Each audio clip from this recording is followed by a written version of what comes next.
I want to tell a story this morning. I told it before, I think it was last year, but I'm going to retell it for the new people coming by and is on our channel now, and they probably didn't see it. But our donkey Maggie, she's such a sweet little girl, and so her mate was called Johnny. He's a black donkey, and he died. We had put him down because he had terrible stuff going on with him, a lot of pain, and so she was grieving a lot, and Maggie was, because donkeys, they're not just companions, they actually love each other. And so she was standing over his grave, and we felt so sorry for her, and we started looking around to get her another male donkey. And we come across Gus and Annie, and both of them was up for sale, but we knew how taking them apart would break the other one's heart, because donkeys just love each other.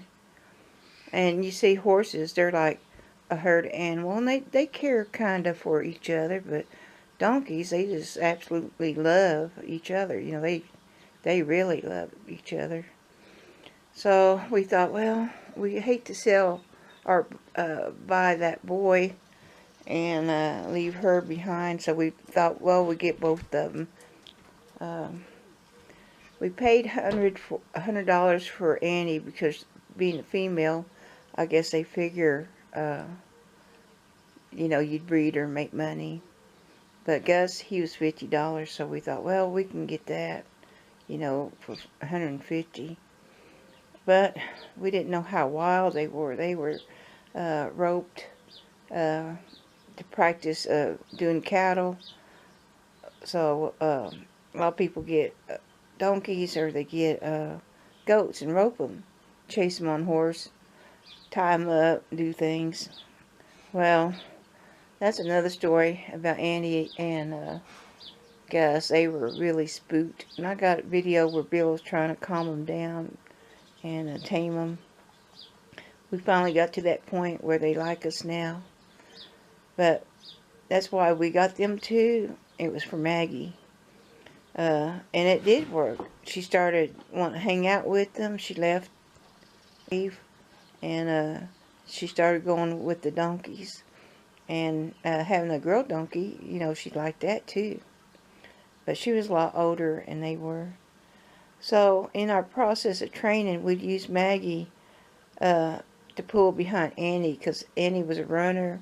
She learned how to run from the roping people. So she could run like a deer.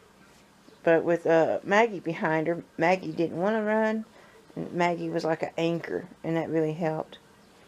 So when we got them, Gus and Annie tamed down enough to take them out in the foothills for a hike, we'd always take Maggie behind Annie, because she was a fast walker, and that slowed her down, dragging Maggie behind her. And so one day we was out hiking in the desert part, but close to the foothills, and we seen this guy out there. I bet he was probably a mile away from us, but we could see him. We were high up in on not quite a hill, but high up a little bit. And what we was doing was teaching the donkeys, walk around brush, turn around, and just messing around with Gus and Annie. And they were, doing good. We had packs on them, and we had our dogs.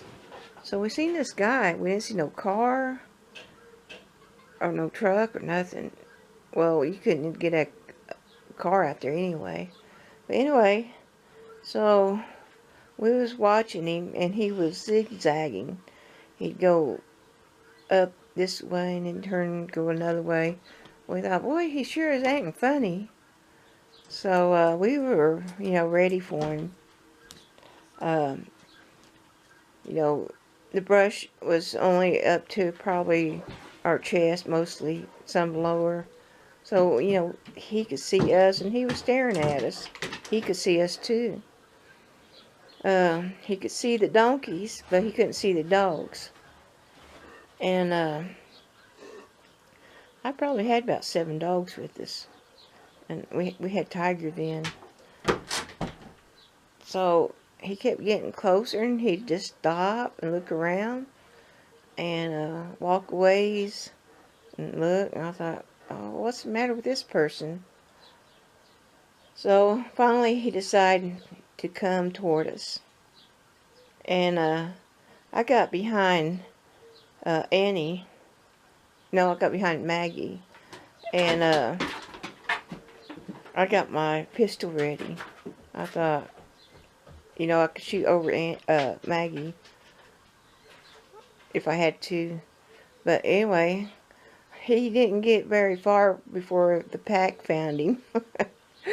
It was so funny. Man, them dogs just swarmed him. And Tiger, he was like, rah, rah, rah. Boy, Tiger was getting him too. And that guy's hands went up in the air, both hands. And when they did, he had blood on his hands and on his arms. And I thought, oh my God. And so Bill walked over, and we kind of called the dogs off, like, get back.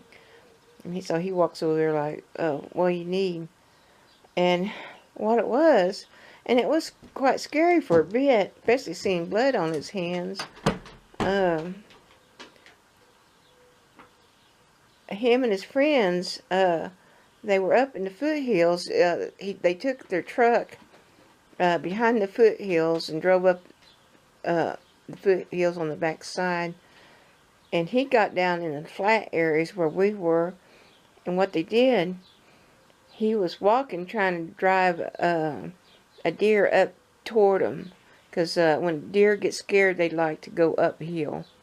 And that's just a pattern what deer do. And so the guy up top shot that deer, and he had a phone.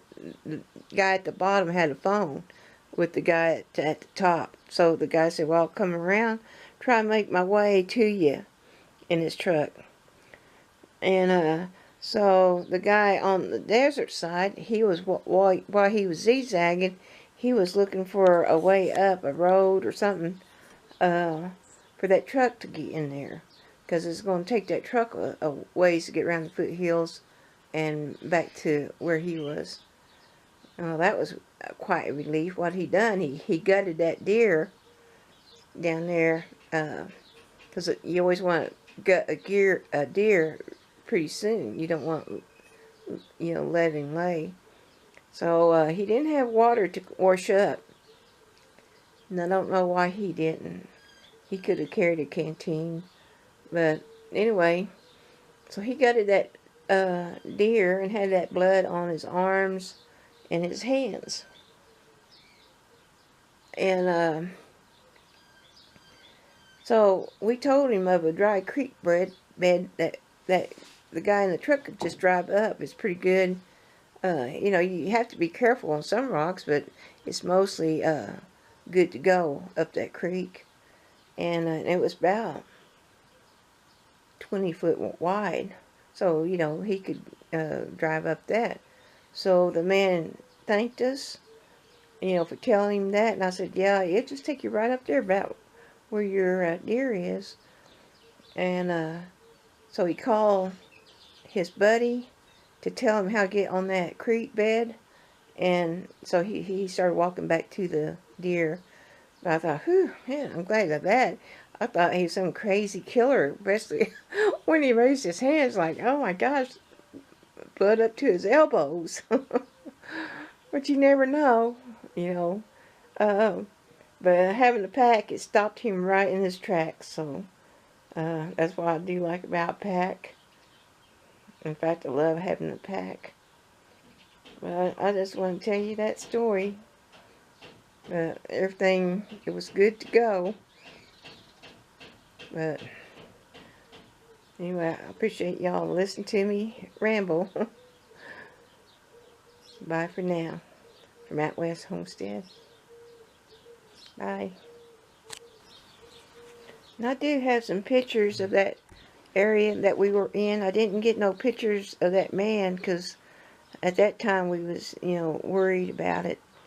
And, but it will show the creek that truck could go up. And it'll show us hiking out there with the donkeys. And if I can find them, sometimes I erase the pictures. But if I still got them, I'll show them. It gives you an idea what it looked like, where the foothills was. And if it shows it, I'll X the mark about where that deer was. So I'll look for my pictures. Well, I didn't find no pictures of that trip I was talking about, but I found some old pictures of Maggie and Johnny, and it's in the same area. The dry creek bed that we told that fella about, I got some film on that, so I'll put that up. That's close to it, same area, so I'll do that. So I'll show you Johnny and Maggie. Maggie was such a sweet girl. She loved people. She just liked hanging out with people. She was a good donkey.